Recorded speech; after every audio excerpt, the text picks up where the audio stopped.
stand together and say we will get back to the principles that have made this country great. All right, that was Senator Ted Cruz from earlier today at Liberty University. Now, as rumors of his candidacy began to surface, the left, predictably, jumped on the chance to begin criticizing Senator Cruz for his qualifications as a leader, to the way and his eligibility as a U.S. citizen, and much more. He's here for the entire hour tonight. Here's one thing I can guarantee, and I mentioned earlier some of your Republican critics. You know, they're all Jerry Brown over the weekend. You know all the things people have said. One thing I can guarantee you, whoever is the Republican nominee is going to be labeled as racist, sexist, wants to kill grandma, hates children, and you know the list of things. How, forgetting all these people, Jerry Brown, I don't think that bothers you, or John McCain calling you a wacko bird.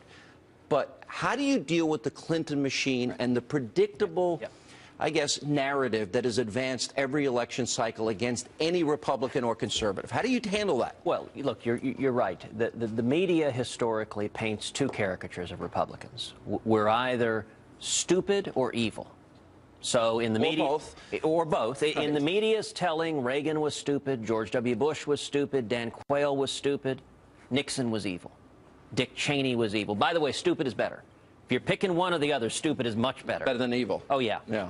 And I guess I take it as a little bit of a backhanded compliment that the media has, to some extent, invented a third caricature for me, which is crazy. Okay, because you're smart. You went to Harvard and Princeton, or Harvard and, Princeton. Well, okay. and so they do everything they can to paint me as a wild-eyed lunatic with dynamite strapped around my chest. Yeah. Well, you know who says nice things about you? Alan Dershowitz.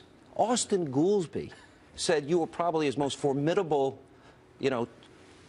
debater that he ever had to go up against. Well, so you have this history. So, but you've got this, we hear it's a coronation. Probably Hillary Clinton is going to be your opponent if you win this primary. They have a machine. They have a war room. What do you think of Hillary, and how do you deal with her campaign? Listen, I think the way you deal with the war room and the media chatter is the same way Reagan did it. The media has always been a disaster. In 1980, they hated Reagan. They hate Republicans now. They hate conservatives even more. What Reagan did is he went over their head, and he went directly to the American people. You know, one of my favorite exchanges is a classic press briefing at the White House where Reagan is there, and Sam Donaldson says, Mr. President, you have blamed the problems in this country on everybody else. You blamed them on Tip O'Neill, on Democrats in the Congress. Mr. President, you're President of the United States. Don't you bear any of the responsibility for the problems in this country? And Reagan leaned forward with a twinkle in his eye, and he said, well, Sam, yes. Yes, I do. I bear considerable responsibility because for many years, I was a Democrat. And even Donaldson cracks up laughing. Yeah. That's how we do it. We go over the heads of the reporters, and it's easier now. We've got social media, we've got Facebook, we've got Twitter, we've got, God bless, Fox News, we've got the internet, we've got the Drudge Report, we've got talk radio. Yeah. We have all of the tools. The media gatekeepers are hopeless, but we can go directly to the people with the truth. All right, we're going to take a break. We'll come back, and we've been asking for your feedback all day on Facebook and Twitter.